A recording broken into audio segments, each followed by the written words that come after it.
नमस्कार, मैं हूं आपके साथ प्रज्ञा। खबर संगम में आपका स्वागत है। बुलेटिन की शुरुआत करें उससे पहले नजरें हेडलाइंस पर।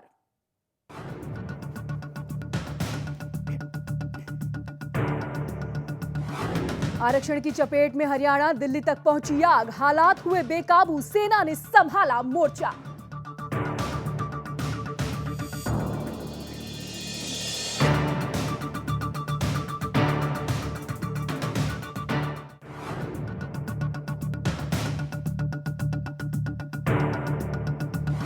दो महीने तक चले राजनीतिक संकट के बाद बागी कांग्रेस नेता, खाली काओ पुल बने अरुणाचल प्रदेश के नए सीएम।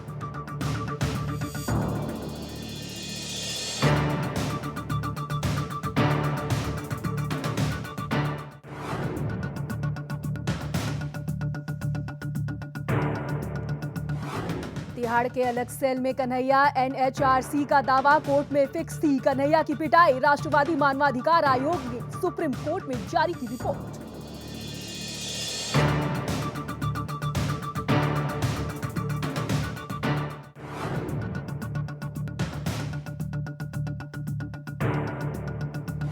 छह दिवसीय विदेश यात्रा पर भारत पहुंचे नेपाल के पीएम केपी शर्मा ओली, विदेश मंत्री सुषमा स्वराज ने किया जोरदार स्वागत।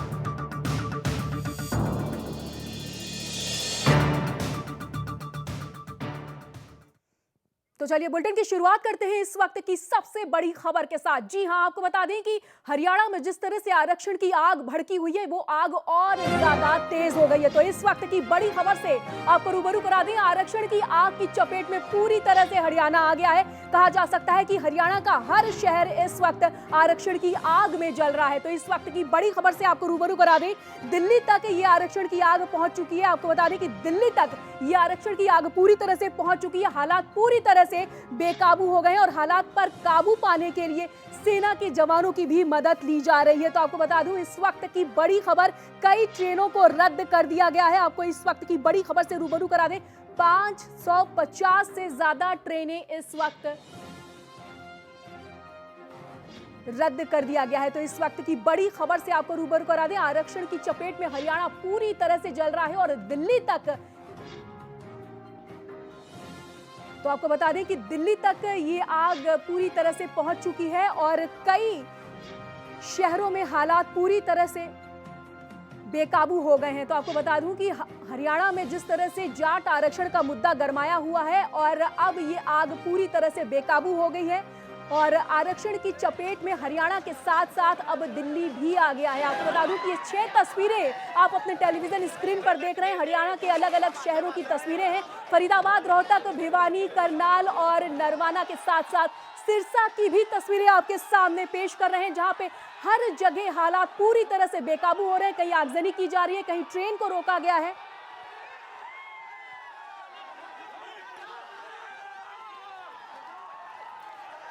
तो आपको बता दूं कि ये 6 तस्वीरें आपके टेलीविजन स्क्रीन पर हैं। फरीदाबाद, रोहतक, भिवानी, करनाल और साथ ही साथ सिरसा, इन 6 जगह पे हरियाणा के कहा जाए हर शहर में हालात पूरी तरह से बेकाबू हैं और पूरी खबर पर ज्यादा जानकारी के लिए रोहतक से इस वक्त हमारे संवाददाता दिनेश कौशिक हमारे साथ इस वक्त फोन लाइन पर जुड़े हुए हैं। क्या स्थिति है इस वक्त रोहतक की, दिनेश?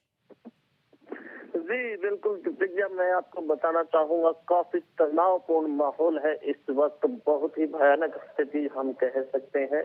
पिछले 7 दिनों से ये जाम आंदोलन, जाट आरक्षण को लेकर आंदोलन के लिए जाम लगा हुआ है। शहर को पूरी तरह से सील कर दिया गया है। किसी भी व्यक्ति को अंदर या बाहर जाने की नहीं दिया जा रहा है। रोजमर्रा की जरूरतों की चीजों पर पूरी तरह से एक प्रतिबंध सा लग चुका है और वो काफी उग्र भीड़ हो गई है। और कल तो इतनी उग्र भीड़ हो चुकी है कि लूटपाट मच चुकी है पूरे शहर में। लूटपाट के बाद सभी दुकानों और होटलों को आग के हवाले किया जा रहा है। काफी ऐसे स्कूल है जिनमें आग लगा दी गई है। रोडवेज की बसें हैं, उनमें भी आग लगा दी गई है। जी आपसे ये भी, जी बिल्कुल जी, आपसे ये भी जानना चाहूंगी कि रोहतक के एसपी के ऑफिस के बाहर भी आगजनी की गई थी और काफी तोड़फोड़ की गई थी। वहां पर इस वक्त क्या स्थिति बनी हुई है, क्या खबर है आपके पास? जी जी बिल्कुल, मैं बताना चाहूंगा, रोहतक के एसपी ही नहीं, अभी तो यहाँ इस रेंज के आईजी के घर में भी तोड़फोड़ की गई है। वहां से भी आगजनी की गई है, उनके शीशे तोड़े गए हैं। लेकिन कल स्थिति इतनी भयानक रूप ले चुकी थी कि प्रदर्शनकारी और पुलिस के बीच में झड़प हो गई, जिसमें एक व्यक्ति की मौत हो गई और 20 के करीब घायल हो गई। इसी चीज को देखते हुए रोहतक जिला प्रशासन ने प्रभाव से अतिरिक्त फोर्स की मांग की, जो आज रोहतक के लिए रवाना कर दी गई। जी दिनेश, आप हमारे साथ इस वक्त फोन लाइन पर बने रहिए। इस वक्त हमारे साथ इंद्रेश भी भिवानी से जुड़े हुए हैं। जिस तरह से इंद्रेश, भिवानी में कर्फ्यू का माहौल था, कर्फ्यू लगा दिया गया था, अभी वहां के क्या हालात बने हुए हैं? ये भिवानी में जिस प्रकार के हालात है, कर्फ्यू काफी पुलिस जो है गश्त कर रही है और आर्मी ने जो है सारे क्षेत्र को टेक ओवर किया। लेकिन ग्रामीण क्षेत्रों की बात करें तो जाम जो है पहले ही से काफी संख्या में बढ़े हैं और नए ट्रैकवे जो है लोहारू और बरालू गांव में जो रेलवे ट्रैक है वहाँ पे जस्ट अभी जाम लगाया गया है। इसके अलावा जो पुरानी जगह जहाँ पे भिवानी के विभिन्न 2 दर्जन के करीब जगह पे जाम थे, वहाँ पे जो छोटे जाम थे वो जरूर हटे, लेकिन जहाँ पे बड़े जाम लगे हुए थे वहाँ पे संख्या जो है संख्या बल काफी बढ़ चुका है। तो कहीं न कहीं स्थिति शहर की बात करें तो काफी तनावपूर्ण है। और बीती रात को जो है दादरी में जो बस डिपो है वहाँ पर भी 2 बसों को आग लगाई गई है। तो कहीं न कहीं देखें तो स्थिति जो है काफी तनावपूर्ण है। लेकिन भिवानी शहर की बात करें तो आर्मी ने जो है फिलहाल यहाँ पे व्यवस्था सुधारी है और इस ओवरऑल स्थिति जो कहीं न कहीं तनावपूर्ण कही जा सकती है। जी प्रज्ञा, बिल्कुल, जिस तरह से वहाँ पे कर्फ्यू के हालात इस वक्त है, कर्फ्यू लगा दिया गया है, क्या कुछ प्रशासन की तरफ से कहा जा रहा है, क्या लोगों को सहूलियत देने के लिए, राहत देने के लिए कर्फ्यू में थोड़ी ढील की जाएगी शाम तक? क्या कुछ खबर है आपके पास? जी फिलहाल कर्फ्यू में इस प्रकार की ढील की कोई बात सामने नहीं आ रही है। कर्फ्यू में जो है आम जनमानस को काफी परेशानी हो रही है, आने जाने में जिस प्रकार की दिक्कतें हो रही हैं तो काफी परेशानी का सामना जो है कर्फ्यू के चलते करना पड़ा। भिवानी के पेट्रोल पंपों में जो है कल से ही जो है पेट्रोल मिलना बंद हो गया था। वहीं जो है सब्जियों के और दूध की काफी दिक्कतें लोगों को आ रही हैं, इन्हें प्राप्त कर पाने में काफी दिक्कतों का सामना लोगों को करना पड़ा है।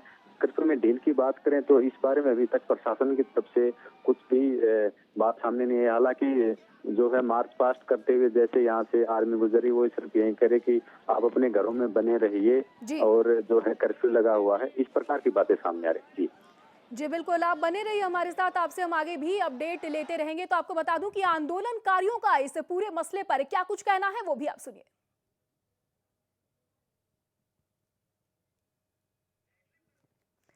तो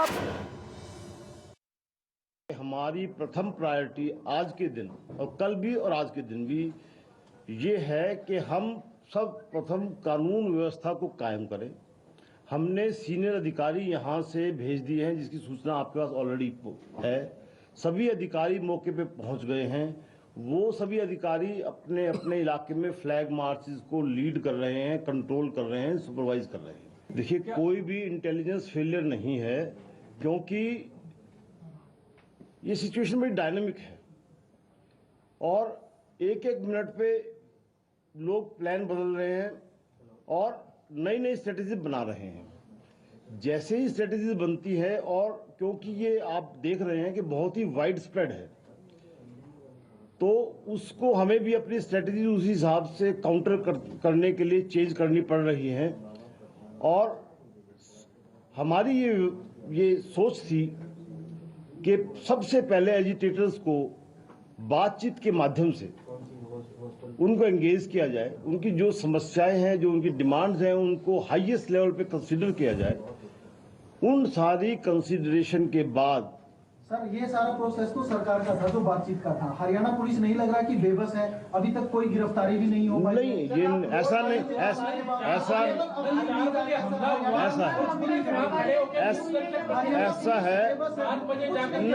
ऐसा है एयरलिफ्ट करके उतारा जा रहा है, रोड तक नहीं, कोई गिरफ्तारी नहीं हुई है सर। ऐसा है नहीं, अभी तक हमने कुछ लोगों को गिरफ्तार किया है। 129 मुकदमे अब तक हमने दर्ज किए हैं और इसमें अभी 5 लोग तो गिरफ्तारी की सूचना मेरे पास है, लेकिन बाकी मैंने जिलों से अभी पूरी मैंने इकट्ठी नहीं करी है। लेकिन मैं आपको बताना चाहता हूं कि जो हमने मुकदमे दर्ज किए हैं उसमें जो भी दोषी पाए जाएंगे उनके खिलाफ कानूनी कार्रवाई जरूर की जाएगी। तो सुना आपने, हरियाणा प्रदेश के डीजीपी इस वक्त हमारे साथ। आपने सुना कि किस तरह से वो बता रहे थे कि हरियाणा में जिस तरह से जाट आरक्षण का मुद्दा लगातार गरमाया हुआ है, उस पर किस तरह से क्या कुछ कार्रवाई की गई है। और इसी पूरे मसले पर नरवाना से गुलशन हमारे साथ संवाददाता इस वक्त फोन लाइन पर जुड़े हुए हैं। जिस तरह से वहां पे भी जाट आरक्षण का मुद्दा गरमाया हुआ है, वहां की स्थिति क्या कुछ बनी हुई है गुलशन? जी प्रज्ञा, बिल्कुल नरवाना पूरे जिला जींद के अंदर ही जाट आंदोलन पूरा गरमाया हुआ है, पूरे यौवन पर है। जगह जगह जाम लगा दिए गए हैं। 2 नेशनल हाईवे चार चंडीगढ़ और दिल्ली पटियाला मार्ग पूरी तरह जाम कर दिया गया है। और लोग टोहाना रोड पर भी, कालवन रोड पर भी, दनोदा गांव में भी पूरी तरह जाम ला दिया गया है। और दिल्ली बठिंडा रेलवे ट्रैक है जहाँ से लगभग 60 गाड़ियां दिन में प्रतिदिन गुजरती हैं, वहाँ कालवन गाँव में और बरसोला गाँव में जाम लगा दिए गए हैं। जाट समुदाय के लोग ट्रैक पर बैठे हुए हैं, किसी भी गाड़ी को आने जाने नहीं दिया जा रहा और लोग पूरे गुस्साए हुए हैं। और लोगों का साफ तौर पर कहना है कि उन्हें आरक्षण चाहिए, आश्वासन नहीं चाहिए। जी, उनका और क्या कुछ उनकी मांग है और क्या कुछ कह रहे हैं वो? जाटों को मुख्यमंत्री ने आश्वासन भी दिया था कि आपको आरक्षण का विधानसभा के अंदर प्रस्ताव रखा जाएगा और आश्वासन की जो पूरा, लेकिन उनका साफ तौर पर कहना है हमें आश्वासन नहीं, आरक्षण चाहिए। वो सड़कों पर डटे हुए हैं। उन्होंने डीसी के आगे, घर के आगे जींद के अंदर घेराव कर लिया है। डीसी के घर के बाहर धरना दिए बैठे हैं। उन्होंने एक मांग पत्र भी सौंपा है। वो डटे हुए हैं कि उन्हें आरक्षण चाहिए, आश्वासन नहीं चाहिए। पिछले काफी समय से वो प्रयासरत थे और उन्होंने सैनी धर्मशाला के पास जींद के अंदर तोड़फोड़ भी की है। बिल्कुल, वो राजकुमार सैनी है जो बीजेपी के सांसद हैं, उनसे भी गुस्सा हुए। उनका साफ तौर पर कहना है कि जो राजकुमार सैनी सांसद हैं वो जाट आरक्षण का विरोध करते हैं, लेकिन वो कहते हैं हमारा हक है और हम इसे लेकर रहेंगे, चाहे हमें कुछ भी क्यों ना करना पड़े। जी, बने रहिए आप हमारे साथ। आपसे आगे भी पल पल की अपडेट लेते रहेंगे। तो आपको बता दूं कि इस वक्त गोहला चीका से विधायक गुलवंत बाजीगर इस वक्त हमारे साथ फोन लाइन पर जुड़े हुए हैं। गुलवंत जी, क्या कुछ हो रहा है हरियाणा में? सरकार की क्या जिम्मेदारी बनती है? जी नमस्कार, आपने बहुत बढ़िया बात पूछी। तो लेकिन जो भी हो रहा है ये सारा गलत हो रहा है। जो बात के जरिए हमने हल करना चाहिए था वो इस तरीके से अगर जो भी लोग कर रहे हैं तो इनको थोड़ा शांत रहना चाहिए। अगर मुख्यमंत्री ने किसी भी बात से बातचीत करने से कभी टाला हो तब तो हम बात भी कोई करें, गुस्सा भी किसी पे है। लेकिन जो नुकसान है ये किसका है? ये हमारे समाज का है। इसमें हम सब एक दूसरे के पड़ोसी हैं, गुआंढी हैं, हम एक दूसरे के साथ मिलकर रहते हैं। लेकिन ये जितना भी नुकसान हो रहा है ये हमारा खुद का नुकसान हो रहा है। ये हमारा खुद, क्योंकि कोई भी जातिवाद की बात, क्योंकि माननीय मुख्यमंत्री जी तो किसी जातिवाद की बात ही नहीं करते, वो सबको एक समान देखते हैं। तो इसीलिए मुख्यमंत्री जी ने तो कहा है कि बैठ के कमेटियां जो भी हल निकलता है, हल निकालने के लिए सर्वदलीय बैठक भी बुलाई, जिसमें विपक्ष के नेता भी और भूपेंद्र सिंह हुड्डा को भी, सभी को बुला के तो काबू करने की कोशिश कर रहे हैं। जी बिल्कुल, आपसे ये भी जानना चाहूंगी कि ये आंदोलन जिस तरह से भड़का हुआ है, इस आंदोलन को शांत करने के लिए सरकार की तरफ से और क्या कुछ पहल किए जा रहे हैं? क्योंकि लगातार ये आंदोलन भड़कता जा रहा है, लगातार हरियाणा आंदोलन की आग में जल रहा है और अब कहीं ना कहीं ये आंदोलन की आग दिल्ली तक पहुंच गई है। सरकार अपनी तरफ से पूरी कोशिश कर रही है, हर तरीके से प्रशासन की जिम्मेवारी शांत करने के लिए लगाई हुई है। कमेटियों के जो भी इस बिरादरियों के बड़े नेता हैं उनसे, उनको बुलवा के उनसे बातचीत की जा रही है और उनको ये कहा जा रहा है कि बातचीत करके टाइम लेके इसका हल किया जाना चाहिए। तो जी बिल्कुल, ऐसे तो लेकिन कुलवंत जी आपको रोकना चाहूंगी। आपसे ये जानना चाहती हूँ कि जो प्रयास हरियाणा सरकार कर रही है वो प्रयास तो कहीं जमीनी हकीकत में नजर नहीं आ रहा है। हरियाणा तो पूरी तरह से आंदोलन की आग में जल रहा है, लोगों की जान जा रही है, लोग मर रहे हैं, स्कूल कॉलेज को जला दिया गया है। नहीं, वो जो लोग गलत कर रहे हैं उनको प्रशासन देख भी रहा है, प्रशासन उनको कवर भी कर रहा है। ये नुकसान है, लेकिन माननीय मुख्यमंत्री जी की ये सरकार की जो जिम्मेवारी बनती है वो बढ़िया ढंग से निभा रहे हैं। अभी आपके सामने आपने कहा, जी बिल्कुल, आपने कहा कि सरकार, आपने कहा कि सरकार पूरी तरह से जिम्मेदारी अपनी निभा रही है, लेकिन जिम्मेदारी निभा रही है दिखाई तो नहीं दे रहा है ना। पिछले कई दिनों से आपको बता दूं 14 तारीख से आरक्षण की आग ये जो जल रही है हरियाणा में, 14 तारीख से ये मामला पूरा शुरू हुआ है और आज 20 तारीख होने को आई हो, लेकिन अभी तक मामला शांत नहीं हुआ है। इनफैक्ट कहा जाए तो ये मामला और ज्यादा बढ़ गया है। नहीं, ये मामले जो इस तरीके से जो बड़े हैं इनमें इसको किसी भी तरीके से शांत करने की हर मुख्यमंत्री कोई भी है वो कोशिश करता है, लेकिन अब जो संतल ये बैठक बुलाई उसका यही कारण था। लेकिन मुख्यमंत्री जी तो कह रहे हैं कि कोई भी है भी बात करे, वो कमेटियों से बात होगी। अब एक एक से गाँव में जाके तो बात कर नहीं सकते, ये तो ना असंभव ही नहीं है, हो ही नहीं सकता, क्योंकि उनके जिम्मेवार लोग हैं। जो जिम्मेवार लोग हैं वो अपने अपने एरिया को, अपने अपने हल्के को या अपने अपने डिस्ट्रिक्ट को शांत करने की कोशिश करें, यही हम अपील भी करते हैं। और माननीय मुख्यमंत्री जी भी ये बात कह रहे हैं और इनका हल निकाला जाएगा, इनको संतुष्ट किया जाएगा, ये 100% बात सच्चाई है। जी, बहुत बहुत शुक्रिया खबर संगम से जुड़ने के लिए कुलवंत जी। तो आपको बता दूं कि इस वक्त हमारे साथ फोन लाइन पर आर.के. आनंद इनेलो नेता भी जुड़े हुए हैं, तो उनसे भी जानते हैं कि आखिर क्या कुछ हो रहा है हरियाणा में, क्या कहना चाहेंगे आप इस पूरे मसले पर? देखिए, जब आप इलेक्शन होता है तब आप वादे कर देते हो, और वादे करने के बाद वादे तो पूरे करने चाहिए ना। यहाँ तो वादे मत करो जी। अगर वादे करने हैं आपने तो पूरे करके दिखाओ ना जी। काला धन लेके आ जाएंगे, ये करके लेके आ जाएंगे, ये कर देंगे, वो कर देंगे, तो ये क्या फायदा ऐसे वादे करने का? ना तो काला धन आया, ना जाटों को ऑप्शन दिया। भैया जो जिंदगी में आप इस मसले पर राजनीति कर रहे हैं, लेकिन इस पे राजनीति नहीं बल्कि इस मसले को शांत करने की बात करनी चाहिए, क्योंकि पूरा हरियाणा कहीं ना कहीं इस पूरे मसले पर जल रहा है। मैं आपकी बात से सहमत नहीं हूँ। हर एक बात में अब राजनीति नहीं होती है जी। मैं बात उनकी बात पे कर रहा हूँ मैं जी। जब आप पब्लिक को प्रॉमिस करते हैं, हम भी तो पब्लिक के आदमी हैं जी, पब्लिक को आप प्रॉमिस करते हो कि आपके लिए हम ये करेंगे, जब आप नहीं करोगे तो पब्लिक को हक नहीं है बोलने का। जी, तो आप एक जी, तो क्या आपकी सहमति के लिए, आपकी सहमति के लिए आम जनता की जान इसी तरह जाती रहेगी क्या? पूरा हरियाणा इसी तरह जलता रहेगा? ये तो मौका देना ही चाहिए था जी। आज 1.5 साल हो गया आपके इलेक्शन हुए, आपको करना चाहिए था काम जो आपने वादा किया है। आप दम है तो करो, क्यों नहीं करते हो? वादा क्यों करते हो? जी बिल्कुल, आपके पास मौका है, आप विधानसभा में अपनी आवाज क्यों नहीं उठाते हैं? आप जिस तरह से जनता letter I am not in the Vidhan Sabha, so I am not talking about it. जी, आपके और भी प्रतिनिधि होंगे ना, आपके और प्रतिनिधि होंगे विधानसभा में। देखिए, प्रतिनिधि बात की नहीं मैं बात कर रहा हूँ मैं जी। आप मेरे से बात करें as a member of the Rajya Sabha, जो पुराना रहा हूँ मैं जी, तो मैं आपको बता दूं कि कभी जिंदगी में किसी पॉलिटिकल पार्टी को वादे नहीं करने चाहिए। कांग्रेस ने भी वादे किए, वो जो करने के लिए जो आंध्र प्रदेश में कहा कि हम आपको बाइफरकेट करेंगे, तेलंगाना बनाएंगे, बना के हार गए ना इलेक्शन वहां से, तो वादा पूरा किया नहीं किया? क्या 9 साल में पूरा किया? जी, अपना नुकसान कर लिया। राजीव गांधी ने असम वालों को इलेक्शन जीतने के बाद में भी असम गण परिषद आरके जी जिस तरह से जी आप लोगों ने अपनी मांग को मनवाने के लिए जो रास्ता अख्तियार किया है, उस रास्ते से कहीं ना कहीं आम जनता इसमें पूरी तरह से पिस रही है।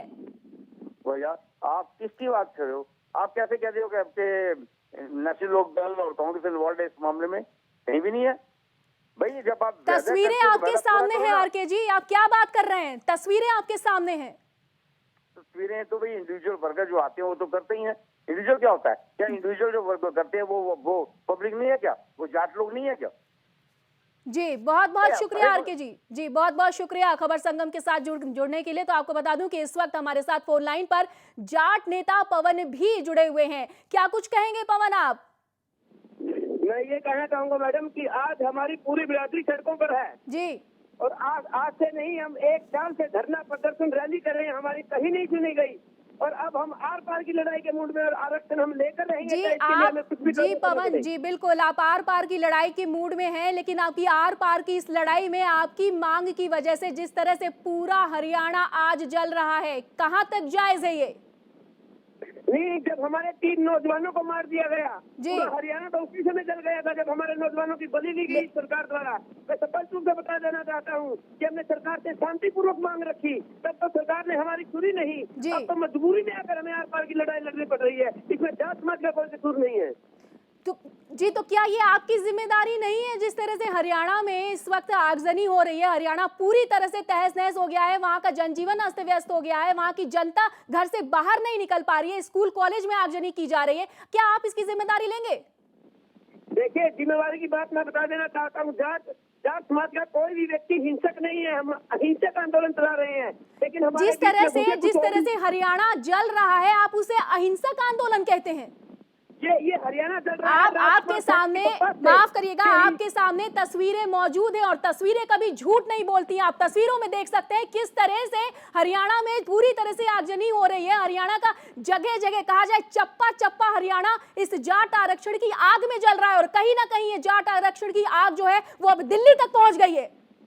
ये राजकुमार सैनी की ओबीसी ब्रिगेड और उसके बेच जो गोल है उनसे ये हुआ है। हमारी बिरादरी भटकी हुई है क्योंकि राजकुमार सैनी हमें मिल नहीं रहा। तो आपको बता देना चाहता हूँ, अगर भाजपा अपने सांसद पर लगाम लगाती तो स्थिति न होती।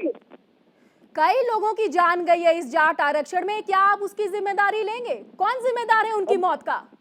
वो हमारी बिरादरी के बच्चे हैं और उसकी मौत का जिम्मेवार राजकुमार सैनी और हरियाणा सरकार है।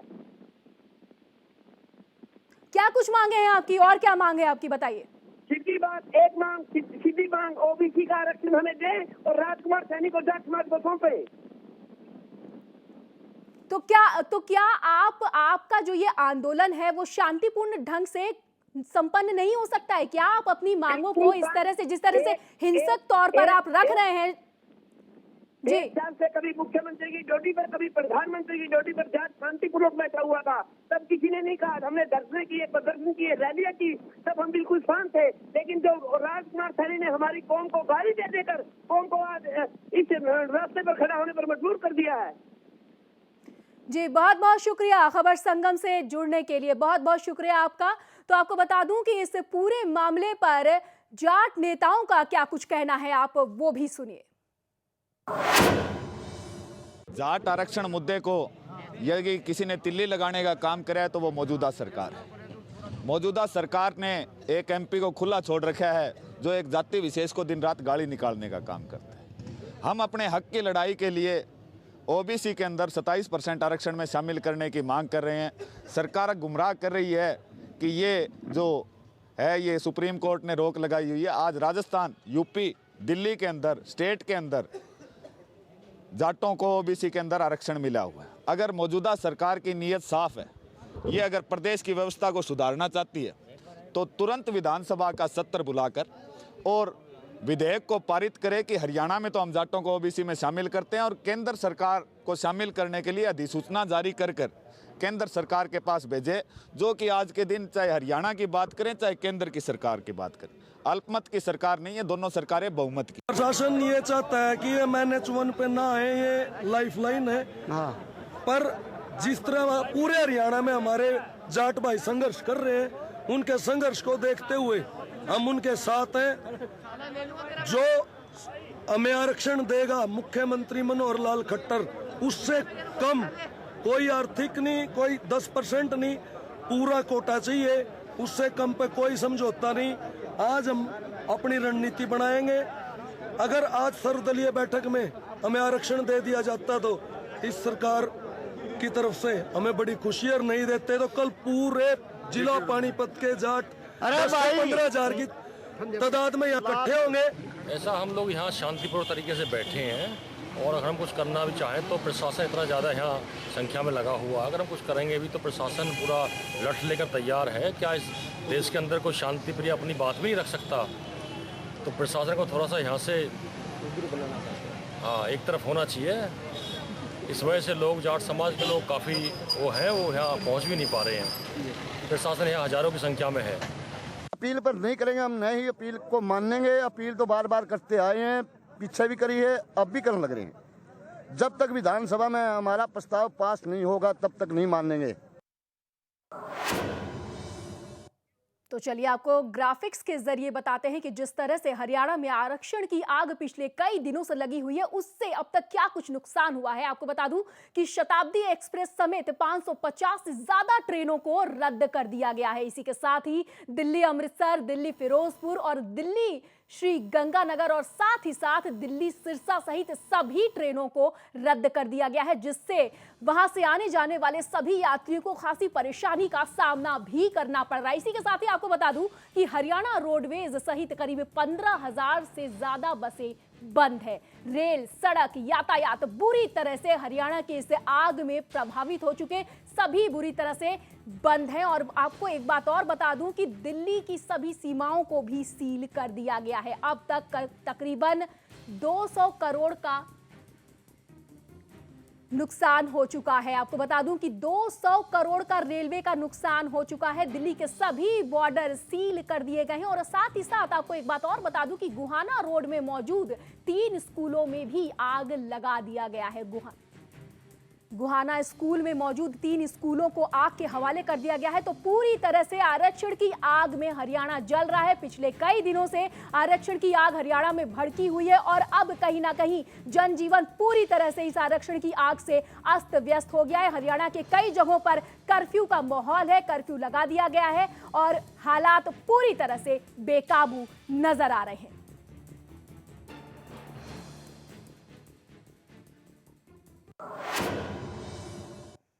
और इसी मसले पर केजरीवाल ने ट्वीट कर अपनी चिंता भी व्यक्त की है। दिल्ली में पानी सप्लाई के असर को लेकर चिंतित हैं दिल्ली के सीएम अरविंद केजरीवाल और इस पूरे मसले पर सीएम केजरीवाल ने राजनाथ सिंह से मिलने का समय भी मांगा है। आपको बता दें कि दिल्ली के सीएम अरविंद केजरीवाल ने ट्वीट के जरिए परेशानी व्यक्त की है और इस पूरे मसले पर जिस तरह से हरियाणा से पानी की सप्लाई आती है और अब जिस तरह से हरियाणा में पानी की सप्लाई को बंद कर दिया गया है, इस पूरे मसले पर दिल्ली के सीएम अरविंद केजरीवाल राजनाथ सिंह से मिलने का समय भी उन्होंने मांगा है। तो जल्द ही दिल्ली के सीएम अरविंद केजरीवाल राजनाथ सिंह से मुलाकात कर सकते हैं और इस पूरे मसले पर बातचीत कर सकते हैं।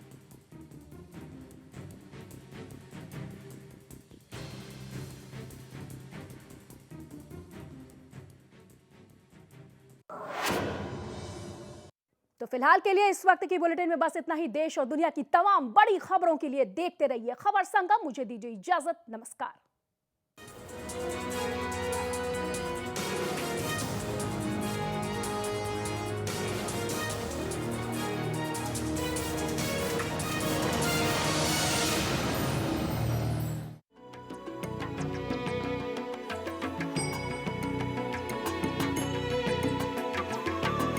सर्वधर्म संगम, धर्म के सच्चे प्रहरी।